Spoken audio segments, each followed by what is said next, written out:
Captain Lee Soo-jin stood on the bridge of the space station New Seoul, watching the stars through the wide glass window. She had seen many strange things in her 20 years of service, but nothing like what appeared on her screens today. 12. Massive ships hung in space just outside Earth's solar system. They were bigger than anything humans had ever built. Their dark metal surfaces seemed to drink in the light from nearby stars. "Captain," called tech specialist Yoon Ji-hai from her station, "we're getting a signal from the unknown ships. They want to talk." Lee Soo-jin walked over to the main screen. She had short black hair and calm brown eyes that never showed fear, even when she felt it. Today, she felt it more than ever. Put them through. The screen filled with the image of something that was clearly not human. The creature had pale, blue skin and 4 arms. Its head was larger than a human head, with 3 eyes that glowed with soft yellow light. When it spoke, its voice came through the translation system in perfect Korean. "I am Council Prime Veltaran of the Galactic Council. We speak for 12 great civilizations that rule this part of the galaxy. We have watched your species for many years. The time has come for first contact." Lee Soo-jin kept her face calm, but her heart was beating fast. First contact with aliens. Every human had dreamed of this moment. But something about the alien's tone made her nervous. It sounded like a teacher talking to a small child. "I am Captain Lee Soo-jin of the Human Space Defense Force. We welcome contact with your people." The alien thing that called itself Veltaran made a sound that might have been laughter. "Your people. Yes, we know about your people. You are young and wild, like children playing with dangerous toys. This is why we have come." Dr. Park Kyung-ho entered the bridge at that moment. He was the station's expert on alien life, though until today he had only studied theories and old radio signals. He was a thin man with glasses who always looked like he was thinking about 3 different things at once.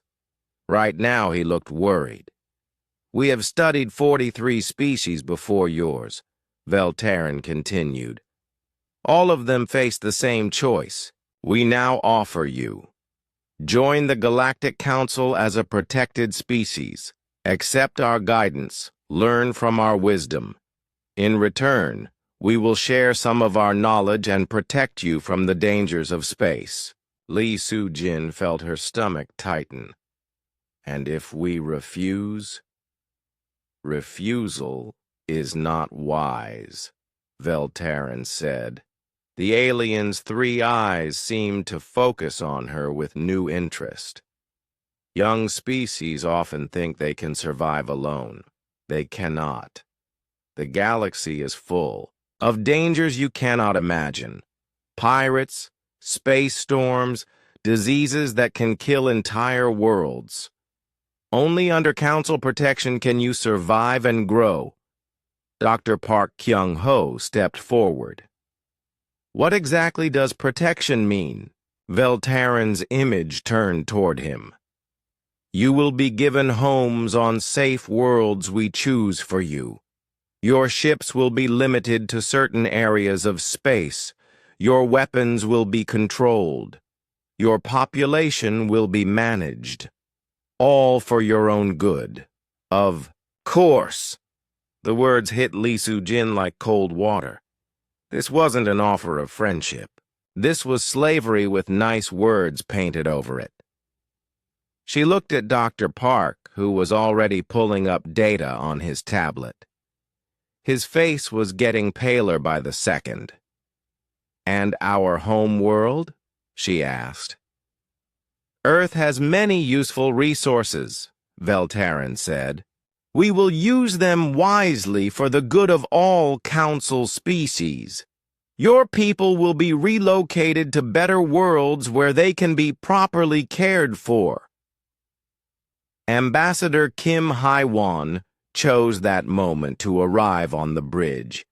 She was a woman in her 50s who had spent 30 years in Earth's diplomatic service.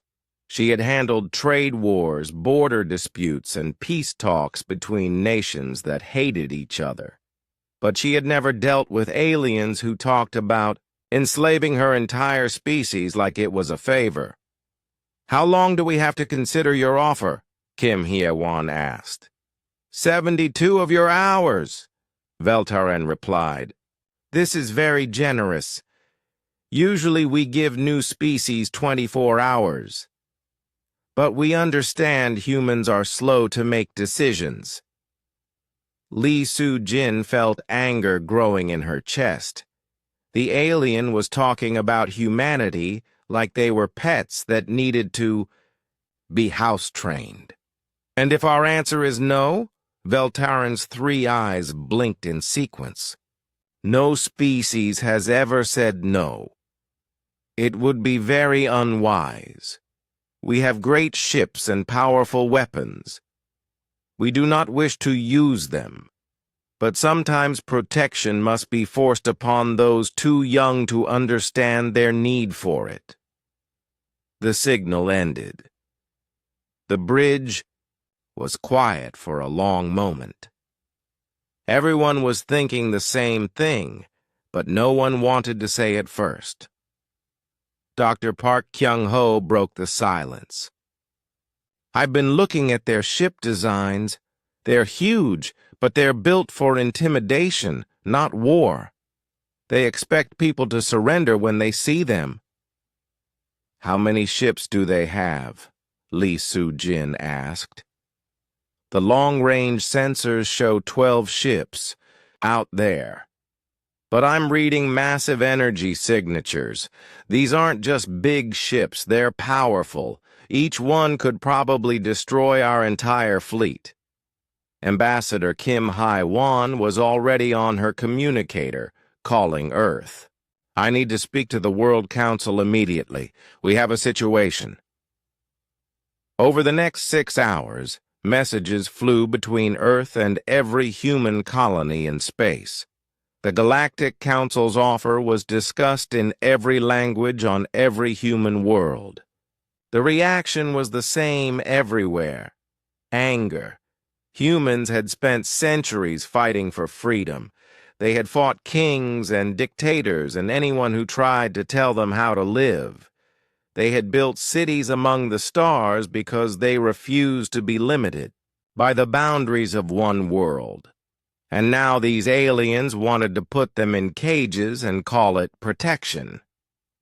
Admiral Choi Dong-wook arrived at New Seoul 18 hours later.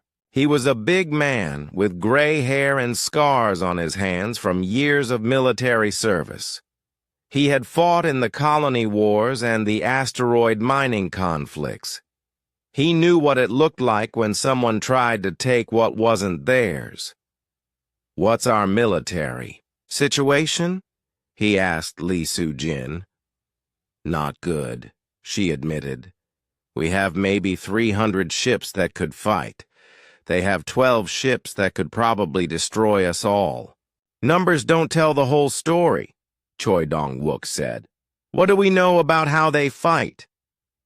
Dr. Park Kyung-ho pulled up his analysis. "From what I can see, they're used to overwhelming force. They show up with big ships, make threats, and expect surrender. I don't think they've had to actually fight anyone in a long time." Ambassador Kim Hai-won finished her latest call with Earth. "The World Council has made their decision. Every human government agrees. Every colony agrees. Every settlement in space agrees." "And?" Admiral Choi asked. "The answer is no." Yoon Ji-hae looked up from her communication station. "The aliens are asking for our response. They seem confident we'll accept." Li Su-jin looked around the bridge. These people represented humanity now. A soldier, a scientist, a diplomat, a tech specialist, and a military commander. They were about to make a choice that would affect every human who had ever lived or ever would live. "Send them our answer," she said. Ambassador Kim Hai-wan composed the message carefully. She had written treaties and peace agreements and declarations of war. But she had never written anything this important.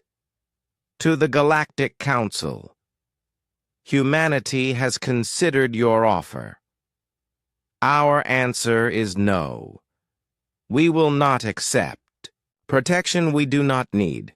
We will not give up our freedom for your version of safety. We will not abandon our home to make room for your convenience. If you wish to be our friends, we welcome friendship between equals. If you wish to be our masters, you will find us difficult students. This is our final answer." The message was sent. Somewhere in space, aliens who had never heard the word no from a species they wanted to control were about to learn something new about humans. Veltarin's face appeared on the screen again minutes later. The alien looked confused, like someone had spoken to it in a language it didn't understand. "You refuse our protection? This is not possible. No species refuses Council protection." "We just did," Kim Hai-wan said simply. "You do not understand the dangers of space. We understand the danger of slavery." Veltarin's 3 eyes blinked rapidly. "This is not slavery. This is care. This is guidance. This is how young species survive." "This is how young species die," Li Su-jin said. "They stop being themselves." The alien was quiet for a long moment. When it spoke again, its voice was different. Colder. "You have made a mistake. We will give you time to reconsider. But protection will come to humanity, whether you want it or not." The screen went dark. Immense. The silence that followed, everyone on the bridge knew that their choice had just started a war. Council Prime Veltarin stood in the great chamber of the Galactic Council ship. The room was huge, with walls that curved up into darkness. Floating platforms held the representatives of 12 different alien species. Each platform glowed with a different color of light. For 3,000 years, these beings had ruled this part of the galaxy. They had never failed to bring a new species into their protection. Until today, the humans said no, Veltarin announced to the assembled council. "They refuse our protection." A creature that looked like a walking tree with silver bark spoke first. This was Councillor Thys of the Verdani Empire. Perhaps they did not understand the offer.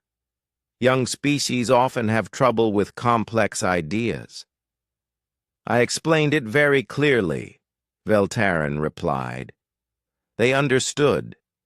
They simply refuse." From a platform, surrounded by swirling mist, came a voice like grinding stone. "Impossible! In 3,000 years, no species has refused Council protection. The pattern is always the same. First contact, offer of protection, brief resistance, then acceptance." Scholar Quindar floated forward on his platform. He was smaller than the others, with gray skin and large black eyes that seemed to hold too much knowledge. "I have studied the humans for 50 of their years. They are not like other species. All species are the same, declared General Thexmore from his blood-red platform.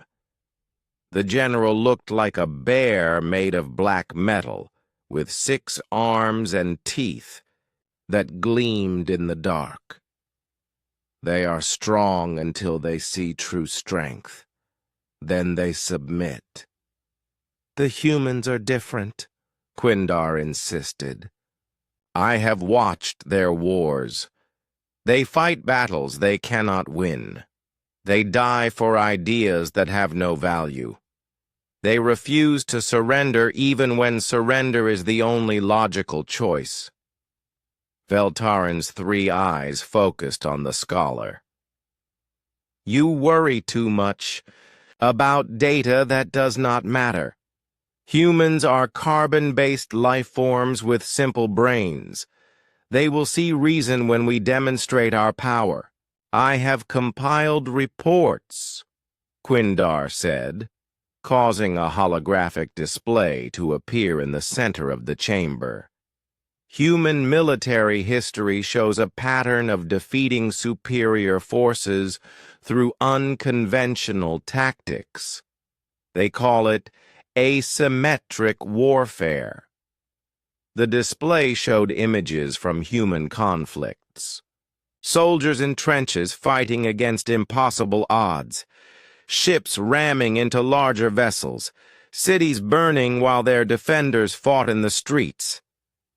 This is chaos, said Counselor Thys. Civilized species do not fight this way. Exactly my point, Quindar replied. Humans are not civilized by our standards. They do not follow the rules of proper warfare. They do not accept that superior technology means inevitable defeat. General Thexmore's laugh sounded like metal scraping against stone. These images show primitive weapons and small conflicts. Our ships could destroy their entire world from space. What can their chaos do against real power? While the Council argued, the humans were preparing for war. Admiral Choi Dong-wook had gathered every ship captain and military commander in human space for an emergency meeting. The meeting was held on the space station New Seoul, but officers joined by video link from colonies throughout the solar system and beyond. They want to put us in cages, Admiral Choi said to the assembled group. They want to take our worlds and make us live where they tell us to live. They think we should be grateful for this. Captain Lee Soo-jin looked around the room at faces she had known for years. These were the people who had built humanity's presence in space. They had fought pirates and asteroid miners and corporate armies. They had never backed down from a fight. What are our resources? Asked Captain Han Min-soo from the Mars Defense Fleet. Dr. Park Kyung-ho activated a holographic display showing human space. We have 312 ships that can fight. Most are small compared to alien vessels. We have defense platforms around major colonies. We have weapon manufacturing on 7 worlds. And they have 12 ships that could probably destroy us all, Captain Lee said. Probably, Dr. Park agreed. But we don't know for sure. Their ships are built for intimidation. They might not be as strong as they look. Ambassador Kim Hye-won had been quiet during the military discussion. Now she spoke up. I've been in contact with every human government, Earth, Mars, Europa, Titan, all the outer colonies. For the first time in human history, we are completely united. Every nation agrees on this. That was something that had never happened before. Humans fought each other constantly. Earth nations competed for resources. Colonies argued about trade rights. The Mars settlements had almost gone to war with Earth 3 times, but the alien threat had done what no human leader ever could. It had made humanity speak with one voice. Tech specialist Yoon Ji-hai was monitoring alien communications from her station. I'm picking up increased chatter from their ships. They're talking to someone far away. I think they're asking for orders. Can you break their codes? Admiral Choi asked. Working on it, Yoon replied. Their communication system is incredibly advanced, but it's also incredibly predictable. They've probably been using the same basic system for thousands of years. No one ever challenged them, so they never needed to improve their security.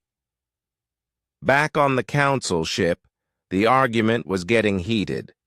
General Thexmore wanted to attack immediately and crush human resistance before it could grow. Counselor Thys preferred economic pressure and blockade. Others suggested negotiating with individual human nations instead of dealing with them as a united species. You are all missing the point, Scholar Quindar said. Humans have united against us. This has never happened before. Usually, new species are divided among themselves. We can negotiate with different factions and play them against each other. Humans have no factions now.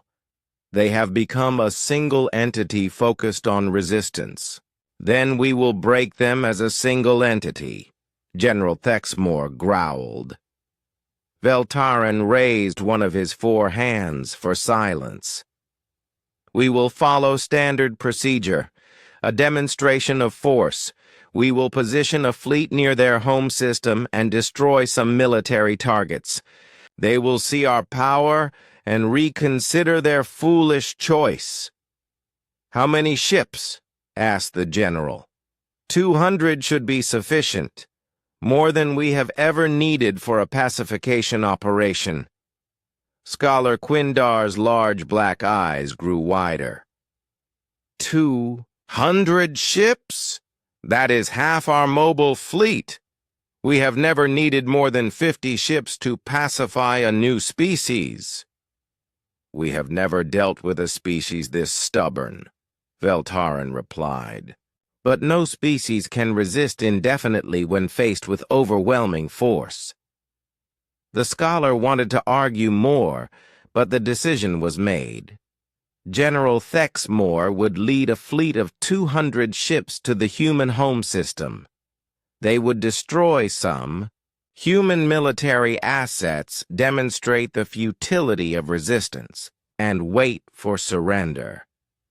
It was the same strategy they had used successfully for 3,000 years. On New Sol Station, Yoon Ji-hai suddenly looked up from her instruments.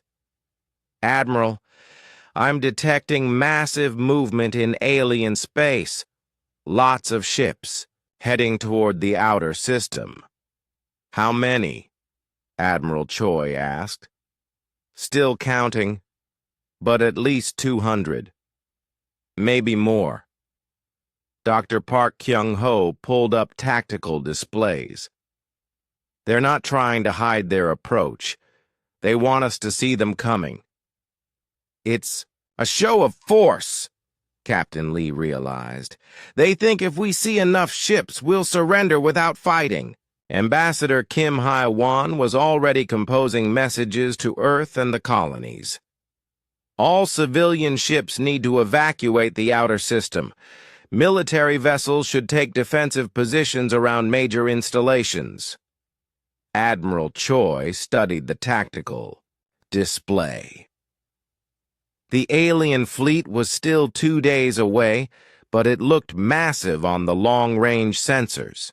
Each ship was the size of a small city. 200 of them together would block out the stars. They're expecting us to see this fleet and panic, he said.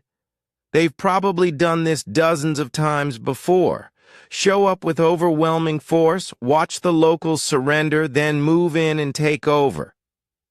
What if we don't surrender? Captain Han, asked from Mars.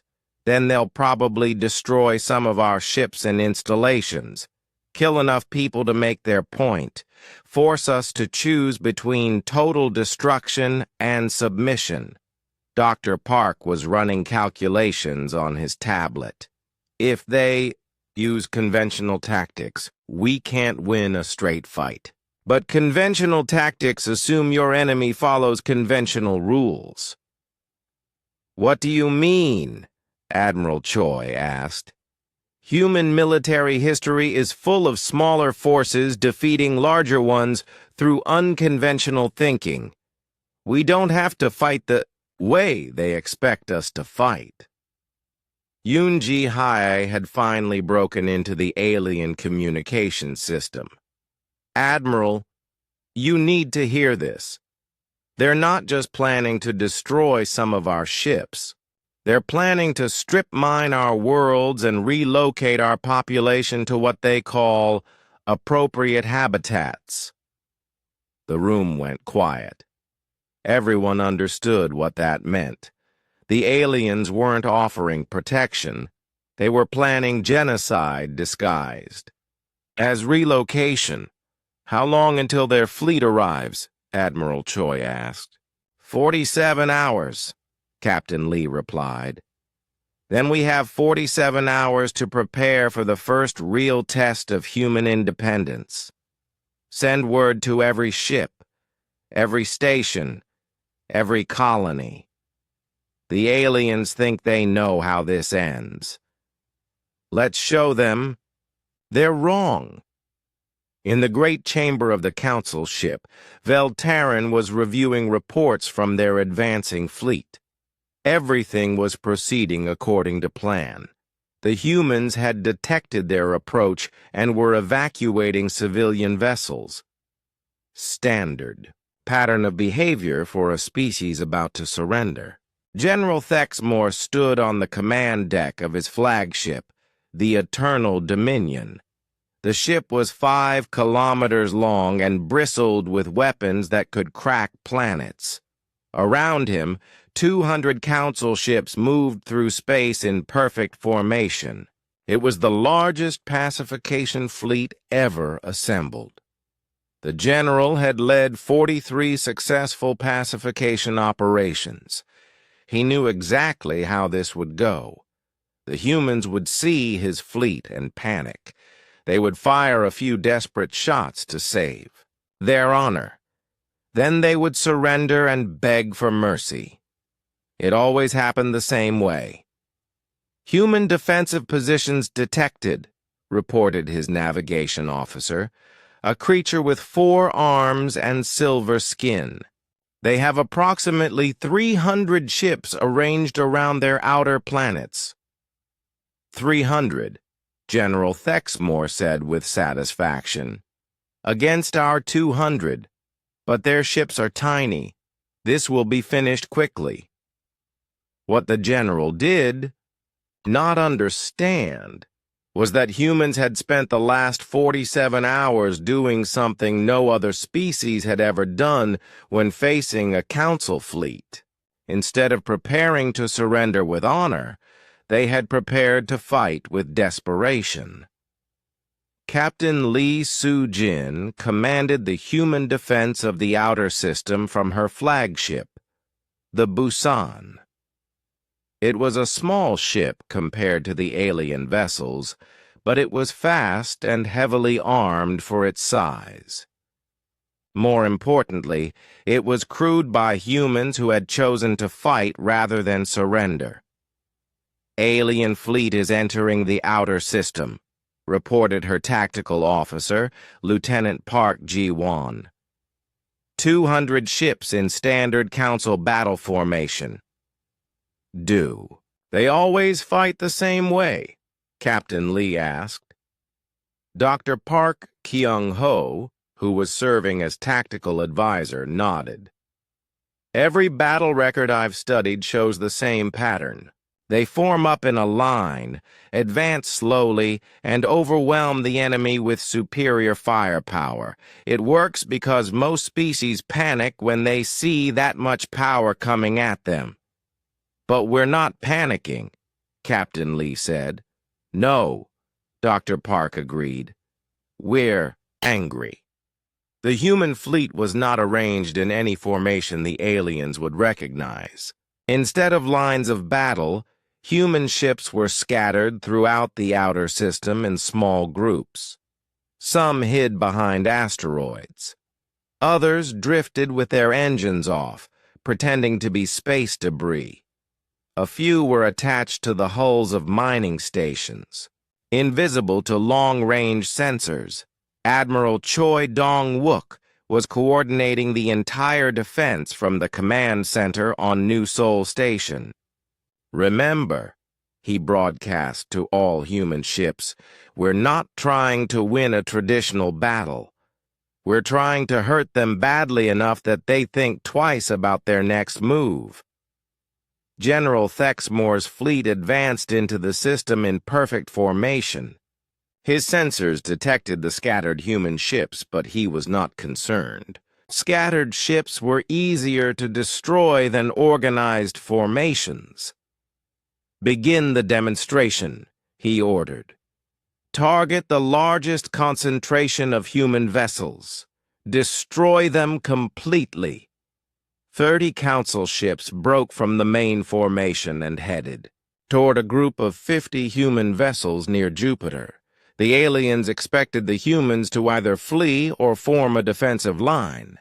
Instead, something happened that had never occurred in 3,000 years of Council military operations. The humans attacked first. Captain Han Min-soo commanded the Jupiter Defense Group. When the alien ships approached, he did not try to form a defensive line or retreat to a better position. Instead, he ordered his ships to charge directly at the enemy. All ships, maximum acceleration toward the alien formation. Target their lead vessel and ram if necessary. The alien ships opened fire with energy weapons that could destroy a human ship with a single hit. 5 human vessels vanished in balls of fire. But the remaining 45 kept coming, moving faster than the aliens had expected. General Thexmore watched in confusion as the human ships refused to slow down or change course. What are they doing? This is suicide! It was suicide by any rational military standard. But humans had a long history of choosing death over surrender. Captain Han's ship, the Soul, took 3 direct hits and was venting atmosphere when it slammed into the side of a council vessel. The explosion destroyed both ships. But that was only the beginning of the humans' unconventional tactics. As the alien ships focused on the charging human vessels, other human ships emerged from hiding spots throughout the system. They had been waiting in silence, engines off, for exactly this moment. Captain Lee Soo-jin led 20 ships in an attack on the aliens' rear formation. But instead of using energy weapons in a long-range duel, the humans did something that violated every principle of civilized warfare. They detonated nuclear weapons inside their own formation. All ships, nuclear mines deployed, Captain Lee broadcast. Detonate on my mark. The nuclear explosions damaged human ships as much as alien ones. But humans had prepared for this. Their ships were smaller and more maneuverable. They could survive. Damage that would cripple larger vessels. More importantly, they were willing to sacrifice their own ships to damage enemy vessels. The alien formation, which had been perfect moments before, suddenly found itself under attack from 6 different directions at once. Worse, the humans were not fighting like civilized beings. They were using their own ships as weapons, ramming alien vessels and detonating nuclear devices in close proximity to their own forces. "This is not warfare," General Thexmore said in shock as he watched another human ship ram one of his destroyers. "This is madness." Dr. Park Kyung-ho had spent weeks studying alien ship designs from long-range sensor data. He had discovered something important. Council ships were incredibly advanced, but they were designed to fight other civilized species. Their weapons were precise and powerful, their shields were nearly impenetrable, and their armor could resist any known energy weapon, but they were not designed to fight enemies who used their own ships as kinetic weapons. Tech specialist Yoon Ji-hai had discovered another weakness in the alien forces. Their communication system was sophisticated but rigid. Each ship reported to the ship above it in a strict hierarchy. If that chain of command was disrupted, the entire formation became confused. "Target their command ships," she broadcast to all human vessels. "They can't adapt if they can't communicate." Human ships began focusing their attacks on the larger alien vessels that seemed to be coordinating the enemy fleet. It was a dangerous strategy because command ships were the most heavily defended, but it was also effective. When a council command ship was destroyed, the ships under its control stopped moving in formation and began operating independently. General Thexmore found himself fighting an enemy that seemed to have no regard for military logic. Human ships appeared from impossible directions, attacked with suicidal intensity, and used tactics that no civilized species would consider. "Sir," reported his tactical officer, "we have lost 11 ships. The humans have lost 34 ships. But they continue to attack. 11 ships? The general could not believe it. We have never lost more than 3 ships in a pacification operation. The humans are not following standard tactical doctrine. They appear to be treating their own ships as expendable weapons." On the Busan, Captain Lee Soo-jin was coordinating attacks throughout the system while fighting for her own ship's survival. The bridge had taken damage from a near miss, and smoke was filling the air. "Captain," called Lieutenant Park from his damaged station, "the alien formation is breaking up. They're having trouble coordinating their response to multiple simultaneous attacks." "Good," Captain Lee replied, wiping blood from a cut on her forehead. "That means our people are doing their jobs." Admiral Choi Dong-wook was watching the battle from New Seoul Station, coordinating the overall defense while trying not to think about how many good people were dying in the dark between planets. "Sir," reported his communication officer, "the aliens are requesting parley." "Are they surrendering?" Admiral Choi asked. "No, sir. They want to discuss terms for our surrender." Admiral Choi almost laughed. After losing 11 ships to what they considered a primitive enemy, the aliens still expected humans to surrender. "Tell them we'll discuss terms when they leave our system." The message was transmitted to General Thexmore's flagship, the Alien. Commander received it with complete bewilderment. No species had ever demanded that a council fleet retreat. It was not something that happened in the civilized galaxy. "The humans demand that we withdraw," his communication officer reported. "Impossible. We are winning this battle. We have superior numbers and superior technology. Sir, we have lost 11 ships. The humans have lost 34, but they show no signs of retreating or surrendering. Their attack patterns suggest they are prepared to fight until all their ships are destroyed." General Thexmore studied the tactical display.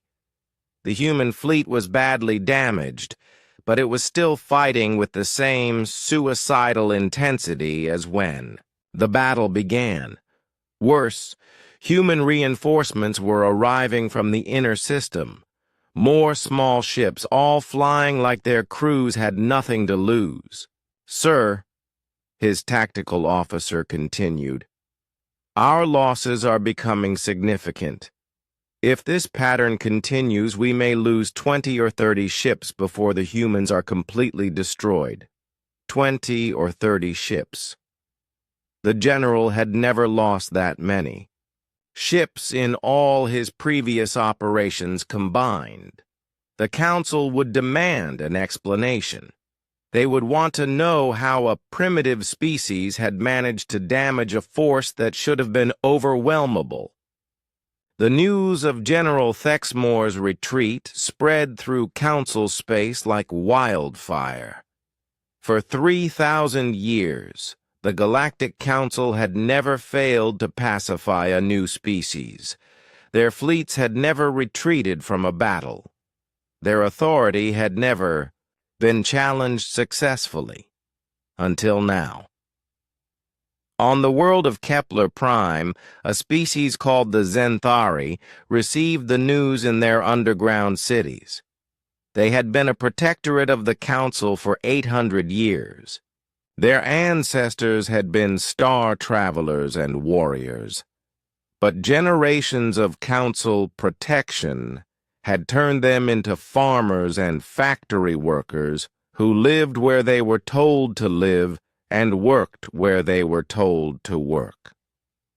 Elder Zenthari named Krishan was in his workshop when the illegal communication device hidden in his wall began to transmit. The message was brief but earth-shaking. Humans said no to the Council.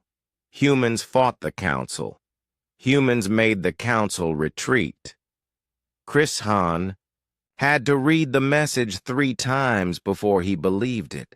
Someone had actually fought the Council and won. Someone had refused to accept protection and made it stick. Similar reactions were occurring on 43 worlds throughout Council space. Species that had forgotten what freedom felt like suddenly remembered that resistance was possible. On the Council ship Eternal Dominion, General Thexmore was trying to explain to his superiors how he had lost 30 ships to what should have been an easy victory. The general stood in the communication chamber, his 6 arms held rigid at his sides, while Council Prime Veltaren glared at him from the holographic display. "You lost 30 ships?" Veltaren's 3 eyes were wider than normal. "Too primitive. Humans?" "The humans do not fight like civilized beings," General Thexmore said. "They use suicide tactics. They ram our ships. They detonate nuclear weapons in their own formations. They treat their own vessels as expendable weapons." "And you retreated?" "I made a tactical withdrawal to reassess the situation. The humans were prepared to fight until their entire fleet was destroyed. Our losses would have been unacceptable." Scholar Quindar appeared on another communication channel. He looked tired, as if he had not slept in days. "General, I tried to warn the Council about human military patterns. They do not follow civilized rules of warfare." "What do you mean?" Veltaren demanded. "Humans have a concept they call total war," Quindar explained. "When they feel their survival is threatened, they commit every resource to the conflict. They do not preserve forces for future battles. They do not consider the cost of victory.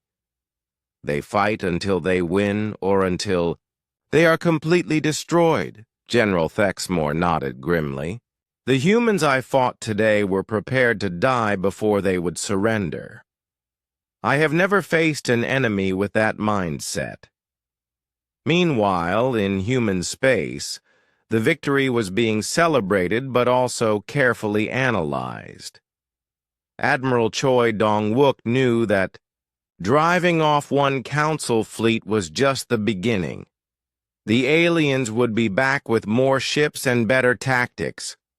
"We hurt them," he said to the assembled command staff on New Seoul Station.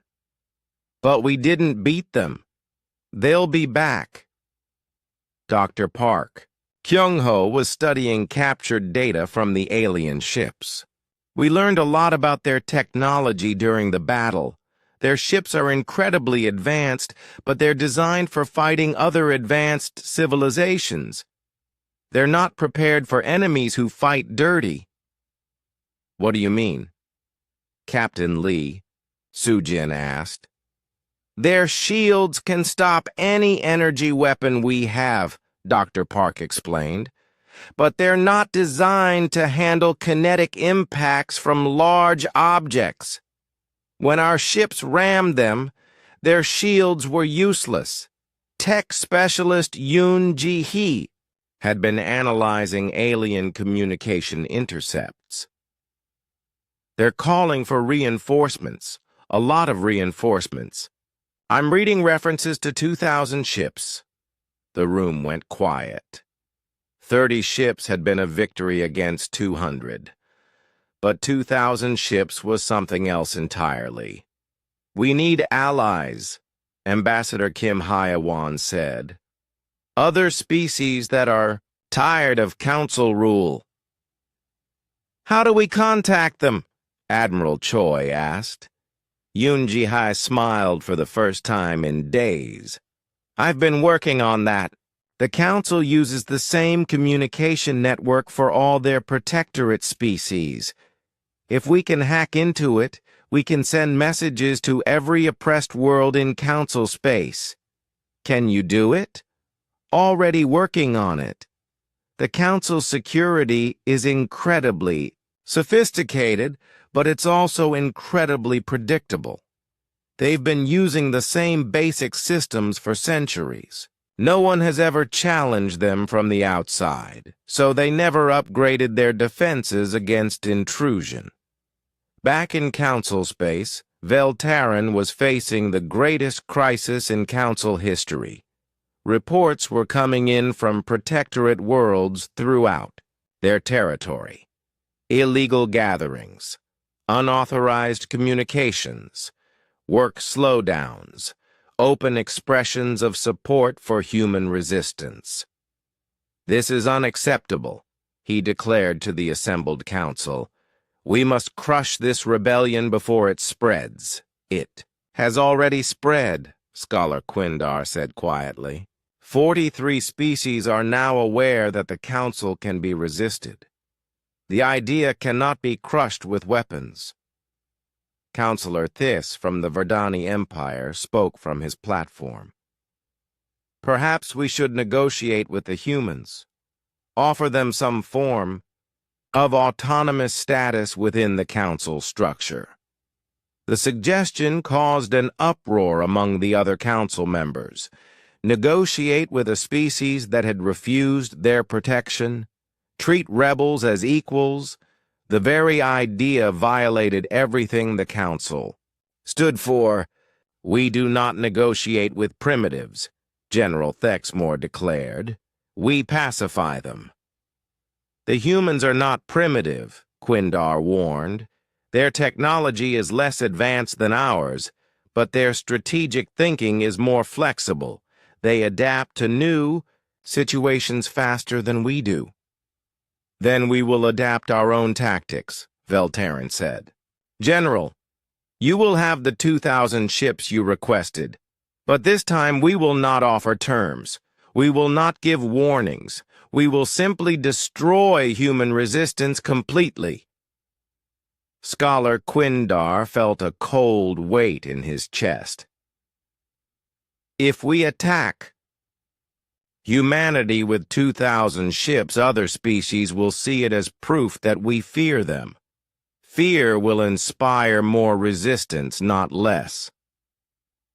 Better that they fear us than resist us, Veltarin replied.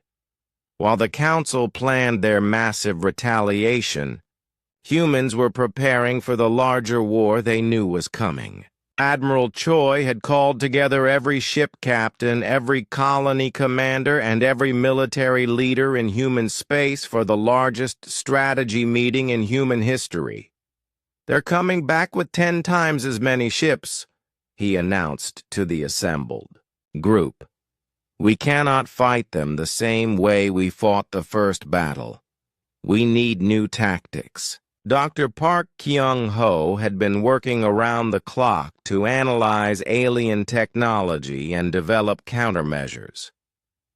"I've identified several weaknesses in their ship designs. Their shields are incredibly strong against energy weapons, but they have blind spots. Their weapons are very powerful, but they're designed for long-range combat. If we can get close enough, we can do serious damage." Captain Lee Soo-jin raised her hand. "How do we get close enough?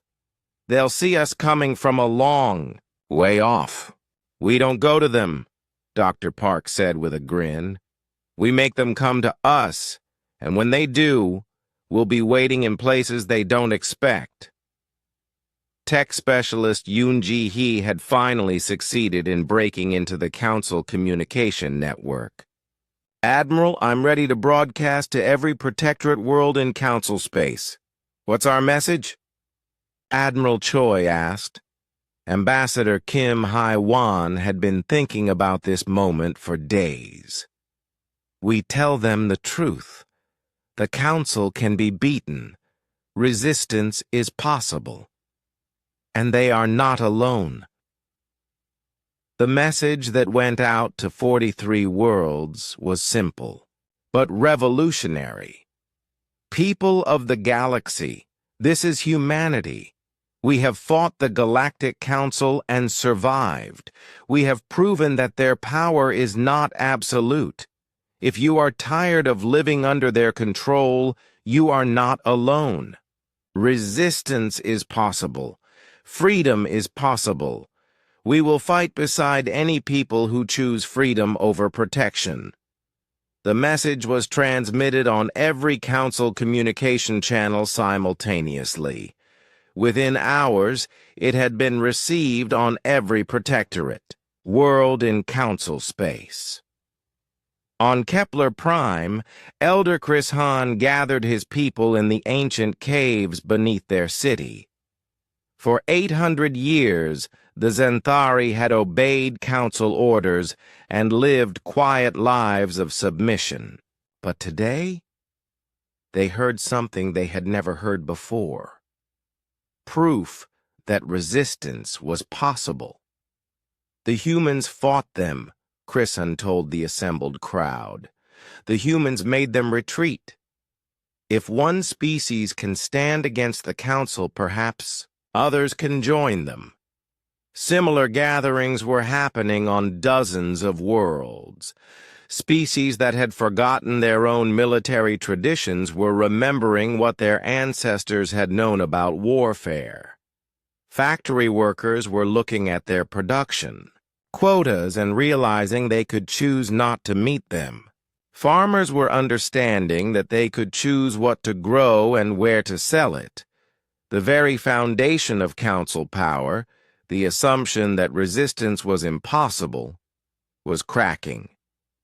Council Prime Veltarin received reports of unrest throughout the Protectorate territories. Work stoppages, illegal gatherings, open expressions of support for human rebellion. Some worlds were even refusing to send their regular tribute shipments. "This must be stopped immediately," he declared. "Send garrison forces to all Protectorate worlds. Crush any sign of rebellion." "Sir," General Thexmore said carefully. If we deploy garrison forces to all Protectorate worlds, we will not have enough ships for the attack on humanity. General Thexmore led the largest fleet in Council history toward human space. 2,000 ships moved through the void like a metal storm. Each vessel was a masterpiece of alien engineering, armed with weapons that could shatter moons and protected by shields that had never been penetrated. The general stood on the bridge of his new flagship, the Universal Order, and watched the tactical displays with satisfaction. This time there would be no mercy, no offers of surrender, no demonstrations of power. The humans would be crushed completely, and their rebellion would end as a warning to other species. Time to human space? He asked his navigation officer. 18 hours at current speed, sir. And our intelligence on human defenses? Minimal, sir. Long-range sensors show approximately 200 human ships concentrated around their home world, much smaller force than they had for the previous engagement. General Thexmore nodded. The humans had lost over half their fleet in the last battle. They were clearly preparing for a desperate last stand around Earth. It would be over quickly. What the general did not know was that the 200 ships around Earth were only a small part of humanity's new strategy. While the Council had been gathering their massive fleet, humans had been busy throughout the galaxy. Captain Lee Soo-jin was not at Earth. She was 300 light-years away in Council space, leading a strike force against an alien supply depot.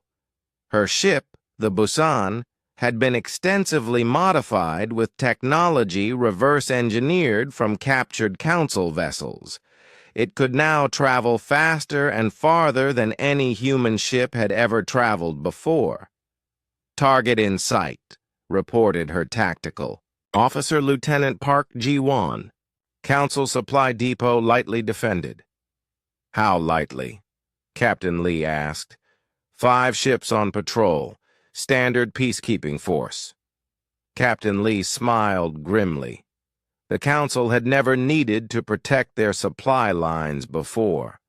No enemy had ever been able to reach them. But humans had spent months learning to think differently about space warfare.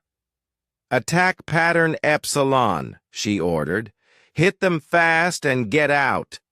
The human strike force emerged from hyperspace already firing.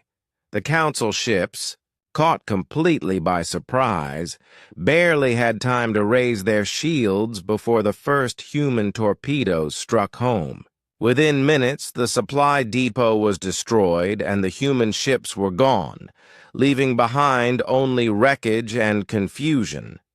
Similar attacks were happening throughout Council space.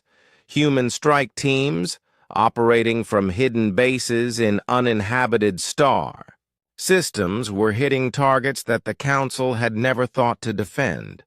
Communication relays, fuel depots, repair facilities, administrative centers. Dr. Park Kyung-ho had spent months studying Council logistics and found a critical weakness. The aliens were incredibly efficient, but their efficiency depended on predictable supply lines and communication networks. Disrupt. Those systems and their vast military machine began to falter. Sir, the communication officer on the Universal Order reported to General Thexmore, we're receiving reports of attacks throughout our territory. Human forces are striking at multiple targets simultaneously. Impossible, the general replied. Humans do not have the ships to mount attacks in Council space. Sir, the reports are confirmed. Supply Depot 77 Alpha has been destroyed. Communication relay Delta 9 is offline. 3 repair facilities have been hit in the last 6 hours. General Thexmore stared at the tactical display in confusion. According to his intelligence, most of the remaining human ships were concentrated around Earth. How could they be attacking targets hundreds of light years away? The answer was that humans had learned something the Council had never expected. They could build new ships faster than the aliens could count them. Admiral Choi Dong-wook stood in the main construction bay of the hidden shipyard called New Busan. The facility had been built inside a hollow asteroid in an uninhabited system, using techniques learned from decades of mining operations.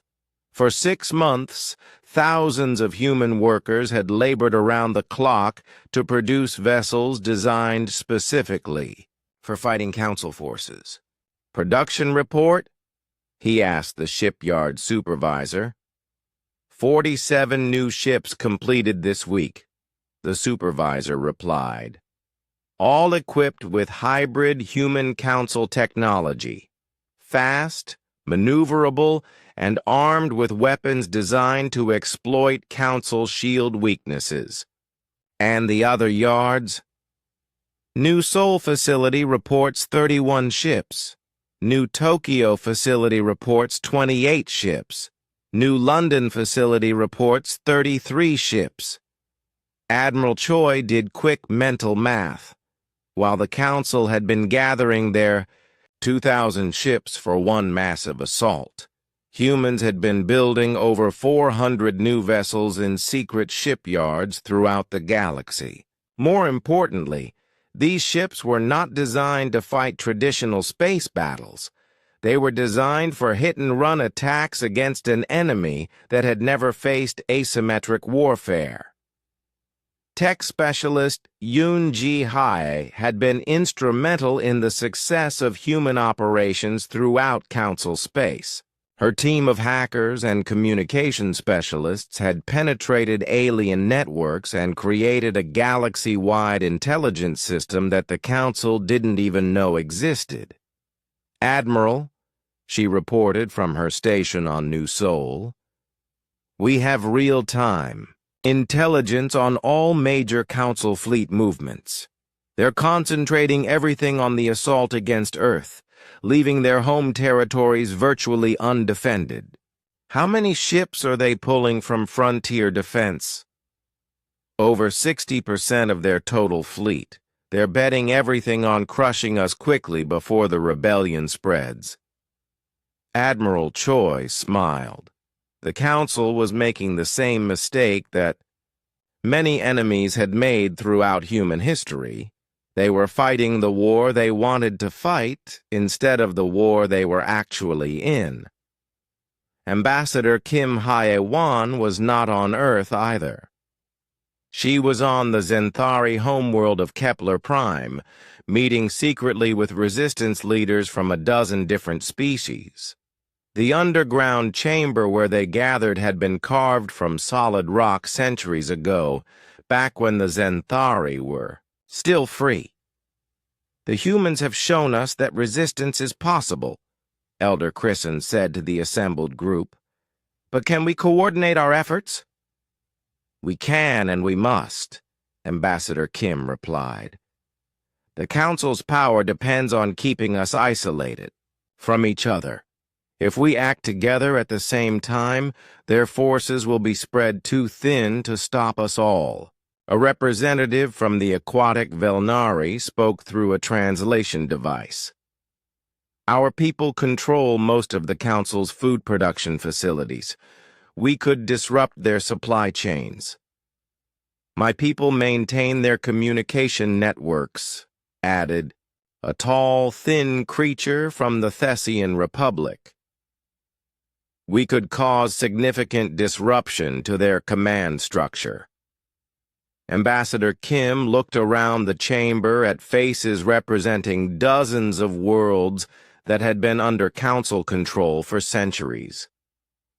For the first time, they were talking about freedom as a real possibility instead of a distant dream. "When do we act?" asked Elder Chrishan. "When the Council fleet reaches Earth," Ambassador Kim said. "While they're focused on destroying humanity, we'll show them that humanity was never fighting alone. General Thexmore's fleet finally reached the edge of the human solar system. The general expected to find the system heavily fortified, with defense platforms and minefields protecting the approaches to Earth. Instead, he found something much worse, apparent weakness that felt like a trap. "Sir," his tactical officer reported, "human defensive positions are minimal. Approximately 200 ships in loose formation around the third planet. No significant defense platforms. No obvious fortifications." "They're baiting us," the general said immediately. "No species prepares such weak defenses against a fleet of 2,000 ships. They want us to come closer." "Perhaps they have accepted defeat," suggested his navigation officer. "Perhaps they plan to surrender when they see our full strength." "General." Thexmore had learned not to underestimate human unpredictability. "Maintain maximum sensor sweeps. Watch for hidden ships, cloaked mines, anything unusual." But the sensors showed nothing. The human fleet was exactly what it appeared to be. 200 ships facing impossible odds with no apparent plan for victory. And Earth, Admiral Choi was watching the alien fleet's approach from the war room deep beneath New Geneva. Around him, displays showed the status of human operations throughout the galaxy.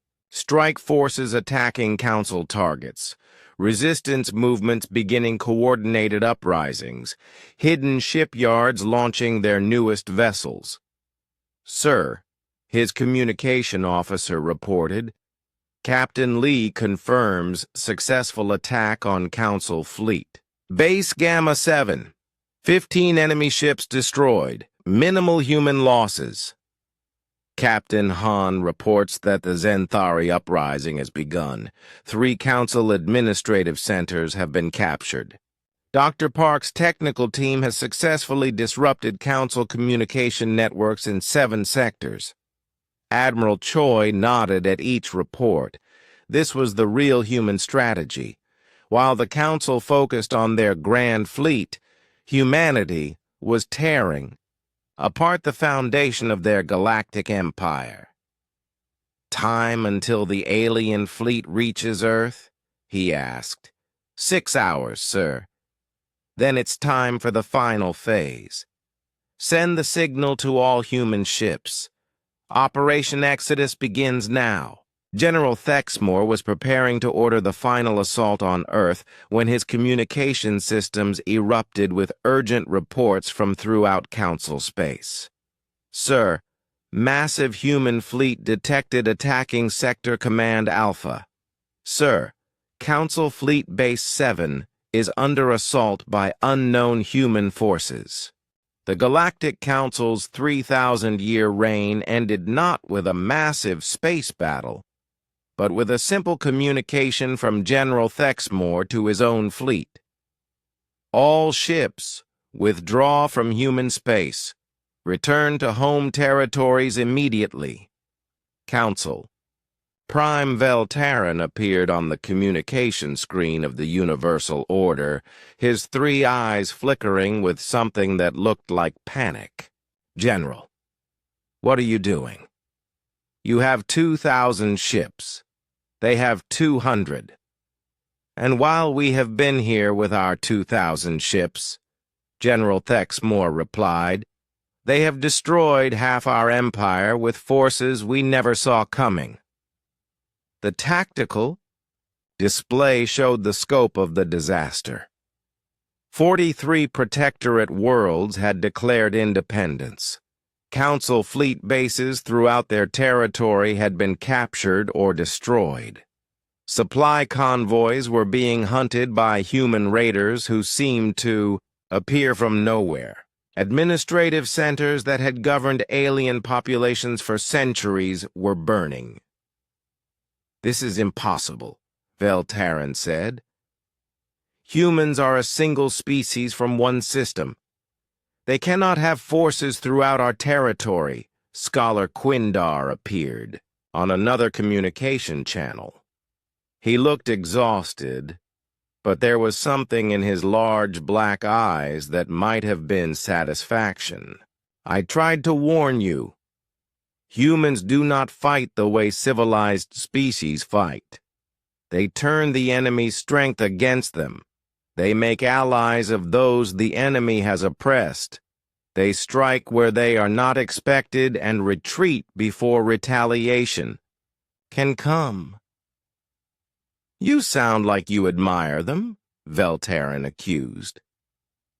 "I respect them," Quindar corrected. "There is a difference. For 3,000 years, we have assumed that superior technology guarantees victory. The humans have proven that assumption false. On Earth, Admiral Choi Dong-wook watched the alien fleet begin its withdrawal. It should have felt like victory, but he knew the real war was just beginning. The Council would not simply accept defeat and leave humanity alone. They would regroup, adapt, and return with new strategies. "Sir," his communication officer reported, "we're receiving surrender.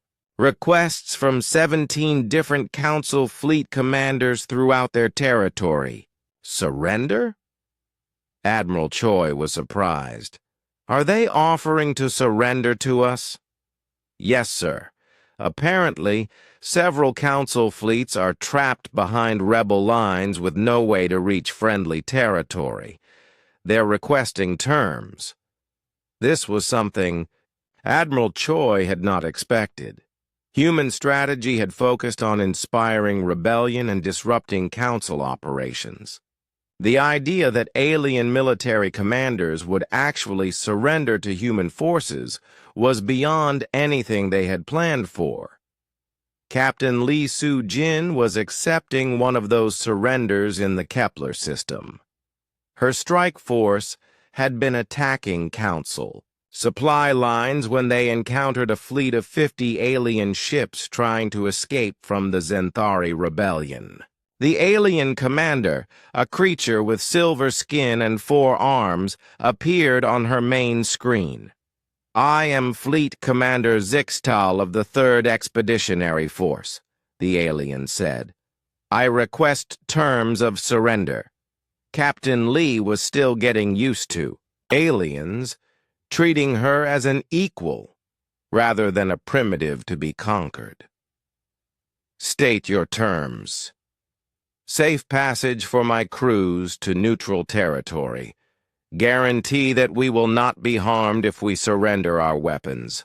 And in exchange, complete surrender of our ships and equipment, full intelligence on Council military capabilities, assistance in coordinating with other fleet commanders who wish to surrender." Captain Lee looked at her crew. A few months ago, they had been fighting desperately to defend their home system. Now they were accepting the surrender of alien fleets. The universe had changed faster than anyone had expected. "Terms accepted," she said finally. Similar scenes were playing out throughout what had been Council space. Human commanders who had learned space warfare by defending their own homes were now accepting the surrender of forces that had once seemed invincible. Dr. Park Kyung-ho was on the Zenthari homeworld, working with Elder Krishan to establish the first interspecies alliance. In galactic history, The Zenthari had thrown off 800 years of council rule in just 72 hours once they realized that freedom was possible. The human technology is incredible, Chris Hands said as he examined a human datapad. But it is not the technology that defeated the council. It is the thinking behind the technology. What do you mean? Dr. Park asked. Council technology is designed to maintain control. Human technology is designed to solve problems. When you faced the Council, you did not try to match their power. You found ways around their power. Dr. Park nodded. It was a good observation. Humans had never tried to build ships as big as Council vessels or weapons as powerful as Council weapons. Instead, they had built ships that were faster, more maneuverable, and operated by crews who were willing to take risks that no civilized species would consider. Ambassador Kim Hai-won was in the former council capital negotiating with the remains of the alien government. The great chamber where 12 species had once ruled the galaxy was nearly empty. Only 3 of the original council members remained, and they were clearly desperate. The humans want nothing from us, Veltarin said in confusion. They do not seek to rule our territories. They do not demand tribute. They do not even want revenge for our attacks. We do not understand. You don't understand because you think in terms of rulers and subjects, Ambassador Kim replied. We think in terms of neighbors and equals. But someone must rule. Someone must maintain order. Order maintained by force is not order. It's oppression. Real order comes from people choosing to cooperate because cooperation benefits everyone. Scholar. Quindar spoke from his platform. Of all the council members, he seemed to be adapting best to the new reality. The humans offer something we have never offered, partnership instead of protection. Partnership with primitives? Veltarin's 3 eyes blinked rapidly. The primitives just destroyed an empire that ruled 43 star systems, Quindar pointed out. Perhaps we should reconsider who is primitive and who is advanced. The negotiations continued for days, but the outcome was never in doubt. The Council agreed to complete withdrawal from all Protectorate worlds and recognition of their independence. In exchange, humans offered trade agreements and mutual defense pacts to any species that wanted them. But the real changes were happening throughout the galaxy as newly free species began to discover what they could accomplish without Council oversight. The Zenthari, who had been farmers for 8 centuries, began building starships again. Their ancestors had been great explorers, and that spirit had never truly died. The aquatic Velnari started developing new technologies for underwater mining and construction. Under Council rule, they had been limited to food production. Now, they were free to pursue their natural talents for engineering. The Thessian Republic began establishing independent communication networks that connected free worlds throughout the galaxy.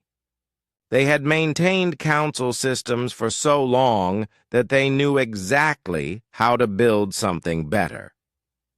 Tech specialist Yoon Ji-hai found herself in the strange position of teaching former enemies how to defend themselves against the kind of electronic warfare that had been so effective against the Council. The key, she explained to a group of alien technicians, is not building stronger defenses. It's building adaptive defenses, systems that can change when they're attacked. But this requires constant innovation, one of the aliens said. The council model was much more efficient. Efficient at preventing change, Yoon agreed. But change is necessary for survival. The council's systems worked for 3,000 years because no one challenged them. But when challenge came, they couldn't adapt. Admiral Choi was facing his own adaptation challenges. Humanity had won the war, but now they had to help build whatever came next. Dozens of newly independent species were asking for human assistance, with everything from military training to economic planning. "We never wanted to be galactic leaders," he said to his staff during a meeting on New Seoul Station. "We just wanted to be left alone. But we can't be left alone now," Captain Lee pointed out. "Too many people are depending on us." Dr. Park had been thinking about this problem for weeks. Maybe that's the point. The council failed because they tried to control everything from the center. We succeed by helping others control their own destinies.